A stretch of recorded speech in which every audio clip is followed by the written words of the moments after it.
Bonjour, moi effectivement je suis Noralas, je suis chirurgien ici à Curie Paris, et donc vous êtes en train de se dire mais qu'est-ce que cette bizarrerie d'un chirurgien qui vient nous parler d'horaires d'hormonothérapie. Et effectivement j'ai travaillé enfin voilà, je fais dans ma vie parallèle pas mal d'épidémies et de statistiques, et donc on a travaillé sur une base qui regardait justement les horaires d'hormonothérapie, d'où la raison de ma présence ici. Et donc effectivement j'avais pour intention de faire un petit sondage à main levée, histoire de savoir un peu qui dit aux patientes déjà de prendre leur hormono le matin. Ok, personne. Qui dit le soir.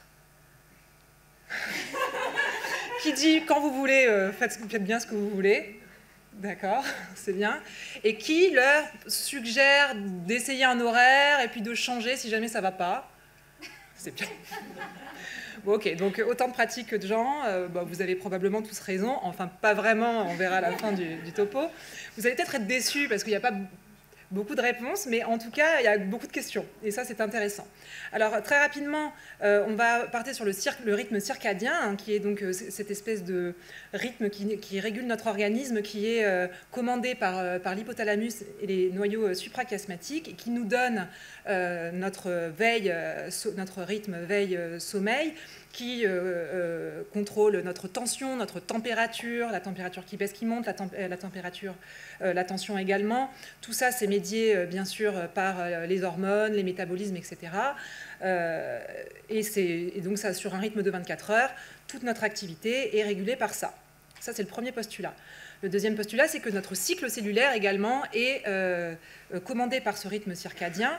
Alors ça dépend, je ne vais pas vous dire les cellules se divisent le matin et pas le soir, parce que ça dépend bien entendu des organes, mais grosso modo, tout notre organisme fonctionne sur ce rythme-là. Et c'est très important parce que, en termes de carcinogénèse, c'est la perturbation du rythme circadien est reconnue comme un carcinogène. D'accord ? En particulier les professions qui sont en décalage, ceux qui travaillent de nuit, tous les gens qui ont des troubles du sommeil, les expositions à la lumière, la nuit, etc. Ça a été démontré comme un carcinogène dans pas mal de cancers, en particulier l'ovaire, le pancréas, le côlon, le sein, et donc qui nous intéresse aujourd'hui. Ça joue, en fait, le rythme circadien est médié par des gènes. Je ne vais pas tous vous les citer, mais le plus facile à retenir, c'est celui qui s'appelle clock. Pour l'instant, les gens qui ont trouvé ça ne se sont pas foulés, mais au moins c'est facile. Ça joue donc sur le cycle cellulaire. Le cycle cellulaire n'arrive plus à se synchroniser et donc se perturbe. Les réparations d'ADN, tous les métabolismes et l'apoptose. Et donc par ce biais-là, les cellules peuvent dégénérer et faire des cancers. Et une autre chose qui est très intéressante, c'est qu'à partir du moment où elles sont cancéreuses, elles se désynchronisent. Et ça peut être intéressant pour les effets secondaires des médicaments, parce que si on considère qu'on va jouer, que les cellules cancéreuses ne sont plus synchronisées, on peut jouer sur celles qui le sont. Ça va être important pour la suite. Alors, le rythme circadien joue également sur la dissémination tumorale, hein, ça joue vraiment sur tout. Il y a plusieurs articles très intéressants qui montrent que la dissémination métastatique se fait plutôt pendant le sommeil. Et donc, alors, le sommeil ou le rythme circadien, là c'est toujours différent. Ça, c'est un article très intéressant qui essayait de désynchroniser les gens avec leur sommeil, donc de faire des déprivations de sommeil pour voir si c'était le rythme qui jouait ou le sommeil en lui-même. Donc c'est difficile, mais cela veut dire que, effectivement, le rythme veille-sommeil, le rythme circadien sont des choses qui influent beaucoup sur la carcinogénèse et même ensuite après le développement de la maladie et la dissémination tumorale. Donc tout ça nous en arrive, on va arriver au sujet qui nous intéresse, je vous promets. Tout ça nous arrive à toutes les notions de chronochimio, et donc de chronochimiothérapie, qui est le fait d'administrer la chimiothérapie à la phase la plus appropriée de l'horloge circadienne, à la fois pour réguler, juguler les effets secondaires, en disant en fait si on donne plutôt le matin, elles auront moins d'effets secondaires, si on donne plutôt l'après-midi, elles auront moins d'effets secondaires, ce qui débouche sur une meilleure compliance. Si elles ont moins d'effets secondaires, c'est particulièrement vrai pour l'hormono, je pense que vous le savez tous et toutes ici, elles arrêtent leur hormono parce qu'en fait elles ne le supportent pas. Si on arrive à le donner à un moment où elles le supportent, et peut-être qu'elles vont mieux le prendre, et si elles le prennent mieux, on le verra, du coup il y a un meilleur index thérapeutique. Et peut-être également que l'administration, par le fait de l'absorption digestive, de rôle des cytochromes qui ne sont pas au même moment de la journée, peut avoir directement un meilleur index thérapeutique directement. Ça a été montré dans plusieurs études. Alors pour l'instant, l'impact pronostic direct n'a pas été montré. Il y a une étude de Giachetti qui a montré que le 5FU donné à certains moments de la journée avait un impact bénéfique chez les hommes, donc c'était vraiment une sous-niche. Mais dans les autres cancers, endomètre, ovaire, ça a été essayé de donner la chimio à un autre moment de la journée, et pour l'instant, en termes pronostiques directement, ça ne marche pas. Par contre, sur les effets secondaires, en fonction des molécules, ça c'est quand même déjà bien montré, dans pas mal de molécules, le moment de la journée importe. Ça, c'est une étude intéressante de l'année dernière qui est un Lancet Oncol qui a montré par contre que l'immunothérapie fonctionnait mieux quand elle était administrée le matin. Donc c'est vraiment, c'était du mélanome. Voilà. Mais donc il y a quand même des pistes thérapeutiques. Alors, on va arriver sur le sujet qui nous intéresse, mais avant de parler de quand prendre son hormonothérapie, faisons un petit rappel de comment se métabolise le tamoxifène. Je vais être beaucoup sur le tamoxifène, il n'y a quasiment rien sur les anti-aromatases. Voilà, donc je vais plutôt me focaliser là-dessus. Tamoxifène, c'est un SERM qui va, sous l'influence de cytochrome P450, P2D6 et P3A4, vous êtes ravis, se transformer en des molécules filles qui ont, il faut le savoir, qui sont 100 fois plus actives que la molécule mère. Donc le tamoxifène se métabolise en molécules qui sont encore plus actives que lui-même. Donc ça, c'est important. Les cytochromes qui jouent sur le métabolisme du tamoxifène ont eux-mêmes un effet circadien, c'est-à-dire que l'activité enzymatique est plus forte la journée. L'expression des cytochromes est également génétique, c'est-à-dire qu'il y a des patientes en fonction de l'expression allélique de leur cytochrome qui vont avoir une activité plus ou moins importante de leur métabolisme. Et puis, bien entendu, en fonction de l'effet de l'absorption du médicament, qui fait que si vous le prenez plutôt dans un moment de la journée où l'estomac fonctionne, que les cytochromes fonctionnent, l'absorption du médicament va être plus importante. Et puis ensuite, donc ça c'est le package de base, et puis ensuite vient se surajouter à ça le moment où vous mangez vous, ce que vous mangez vous, votre régime alimentaire, quand est-ce que vous dormez, et donc ça donne un vaste problème qui fait que c'est très difficile d'étudier le métabolisme du tamoxifène parce que chacun est différent, et en plus des variations interpersonnelles, il y a toutes les variations externes du fait que personne ne métabolise des choses de la même façon. C'est important parce qu'en fait, après, il y a des études qui essaient de vérifier un peu quand est-ce que sont les pics du tamoxifène, etc. Mais il y a tellement de facteurs extérieurs que ça devient difficile à extrapoler. Ça, c'est une étude qui est assez intéressante, qui a essayé de faire justement la variation circadienne des taux de tamoxifène chez la souris et chez des patientes qui avaient un cancer du sein, et qui ont montré deux choses très intéressantes. Donc, quand vous avez en blanc les ronds de la concentration de tamoxifène en fonction de la prise du matin, pour les ronds blancs, et les ronds noirs, c'est la prise du soir. Et donc, on voit assez logiquement que les concentrations sont plus fortes dans la journée, puisque, comme on l'a vu juste avant, les cytochromes fonctionnent plus la journée, et l'absorption fonctionne plus la journée. Donc, le métabolisme et les taux de tamoxifène sont plus importants pour les patientes qui le prennent le matin. Mais, au final, la différence n'était pas significative, hein, c'est-à-dire qu'il y a un peu plus, mais que finalement, à la fin, elles ont quand même le même taux. Par contre, ce qui était intéressant, c'est qu'il y avait moins d'effets secondaires le soir. Corrélation, causalité, je vous laisse juge de cette chose-là. En tout cas, effectivement, les effets secondaires étaient quand même moindres le soir. Alors, il y a 30 patientes, hein, on se calme un peu, mais n'empêche qu'il y avait quand même moins d'effets secondaires. Vous allez voir, après, ça rentre dans le vraiment scientifique. Alors, j'aime beaucoup cette étude. Je ne résiste pas au fait de vous en parler. C'est une étude de Gustave Roussy qui a étudié l'adhérence, la compliance au tamoxifène. Donc, ils ont fait quelque chose d'assez intéressant, c'est qu'ils ont fait la self-déclaration, c'est-à-dire ils ont demandé aux patientes si elles le prenaient, et dans leur dos, ils sont allés faire des dosages pour voir si elles le prenaient vraiment. Et donc, on peut voir que les patientes qui disaient qu'elles ne le prenaient pas, il y en avait 12%, alors qu'en fait, elles étaient 16% à pas le prendre. Bon, c'est pas pour faire de la délation, mais en tout cas, la chose la plus intéressante, c'est que parmi les patientes qui ne le prenaient pas, c'est-à-dire dans lequel ils n'avaient pas dosé de tamoxifène dans le sang, il y avait quand même 55% qui disaient qu'elles le prenaient.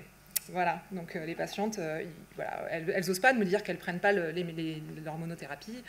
Je peux comprendre, hein, elles ont peut-être peur qu'on les juge ou qu'on les ronde, mais en tout cas, il faut savoir qu'entre ce qu'elles disent et ce qu'elles font réellement, il y a une différence, et qui se traduit par un bénéfice en survie qui est vraiment important. C'est-à-dire que les patientes non adhérentes, celles qui ne le prennent pas, elles ont une survie qui est moins bonne, clairement. Oui, elles ne prennent pas le médicament, effectivement.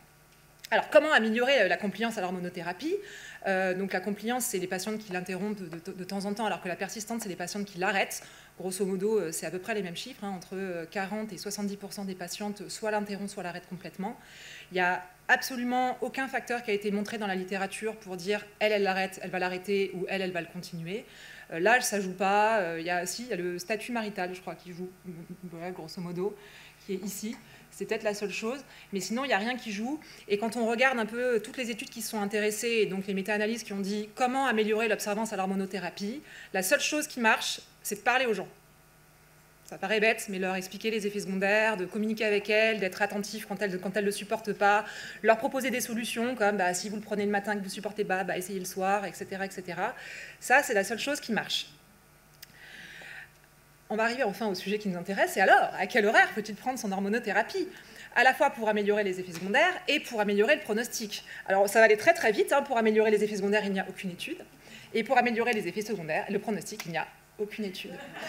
Nous voilà bien. Heureusement, les Canadiens sont là et ils ont lancé une étude en 2021, mais qui n'a toujours pas commencé et qui, justement, évalue le soir versus le matin de la prise de l'hormonothérapie sur la tolérance et la compliance, avec un endpoint aussi de pronostic.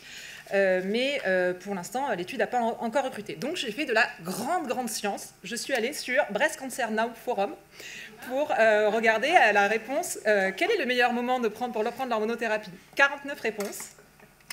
Alors, le matin, parce que j'ai moins peur de l'oublier. Le soir, parce que je me sens moins malade. Le matin, et un le matin, un le soir pour cette dame-là. Le soir, le matin ou le soir, voilà, je vous les passe vite, ça, il n'y a pas de question, le meilleur moment, c'est le soir. En fait, je vous ai fait un petit condensé, mais en gros, ce qu'il en ressort quand même, c'est que la plupart des patientes trouvent qu'elles ont moins d'effets secondaires le soir. Voilà, j'ai fait 49 réponses d'un forum de seins, voilà, quoi, je passe mes journées. Et la plupart des patientes disent qu'effectivement, elles le prennent le soir, et pas mal de conseils disent, franchement, moi j'ai tout essayé, mais le soir c'est quand même mieux. Et le sujet qui nous intéresse le plus, c'est qu'on a étudié, ça c'est quelque chose qui est très intéressant, c'est un poster de San Antonio cette année, qui est la base UNIRAD, qui était une étude Unicancer, qui étudiait l'adjonction de l'éverolimus à l'hormonothérapie dans des cancers du sein RH+, à haut risque, qui est négatif pour l'adjonction de l'éverolimus, mais qui a eu la bonne idée de demander aux patientes de noter leur horaire d'hormonothérapie. Donc ça, c'est assez intéressant, il y avait 1270 patients dans la base, mais 855 ont noté leur horaire d'hormonothérapie. Et il y a pas mal de choses très intéressantes qui sortent de ça. La première, c'est que les jeunes prennent plus le soir, et les femmes les plus âgées prennent plutôt le matin, et de manière très significative. Alors, est-ce que ça peut être expliqué? C'est une question que je me suis posée par le fait que les jeunes vont sur les forums, et que les forums leur disent de le prendre le soir. Peut-être. Je ne sais pas. Et alors, une donnée extrêmement intéressante, c'est que sur toute la base, alors certes c'était un essai clinique, mais ce n'était pas un essai clinique qui s'intéressait à l'hormonothérapie, 10 patientes seulement ont changé leur horaire. C'est-à-dire que quand elles le prennent, elles ne le changent pas. Alors est-ce qu'elles ont peur, ou on leur a dit de ne pas changer? En tout cas, il n'y a pas beaucoup de changements d'hormonothérapie. Donc, voilà un petit peu pour synthétiser ça. Je ne vais pas avoir apporté beaucoup de réponses à tout ça. Oui, c'est déjà la conclusion. Il n'y a rien eu de très intéressant de dit, mais n'empêche qu'il y a quand même des données très intéressantes précliniques sur le meilleur moment de prise de l'hormonothérapie, qui étudie bien le fait qu'en fonction de la concentration, il y a plus un pic le matin et que les effets secondaires ont l'air d'être plus le soir. L'absorption donc est meilleure le matin. Alors ça, c'est des infos... attention... comme message, ça va être la seule chose intéressante que j'ai à dire, mais le changement d'horaire est un bon moyen d'essayer de diminuer les effets secondaires. Donc ça, c'est un message qu'il ne faut pas hésiter à donner aux patientes. Pour l'instant, en absence de données plus probantes sur le fait qu'il y a un horaire de prédilection, c'est si elle ne le supporte pas le matin, essayez de le prendre le soir, et à l'inverse. Essayez la fragmentation, hein, le tamoxifène c'est du 20, on peut donner 10-10, 10 le matin, 10 le soir, il y en a qui disent que ça va mieux. Les données de survie sur l'étude dont je vous ai parlé juste avant sont à venir. Je ne pense pas pouvoir vous donner les données pour le moment, n'empêche, alors il semblerait, voilà, breaking news, que le soir soit quand même mieux, à la fois pour les effets secondaires et aussi pour le pronostic des patientes.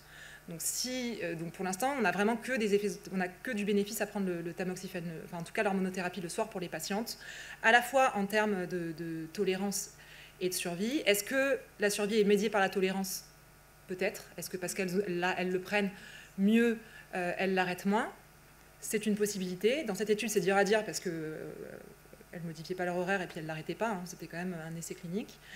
En tout cas, ce sont des choses qui sont vraiment intéressantes et pour lesquelles voilà, je vous laisse réfléchir et me poser des questions hypothétiques auxquelles j'espère pouvoir répondre. Et peut-être refaire le sondage à qui maintenant va donner le tamoxifène le soir. Voilà. Ah.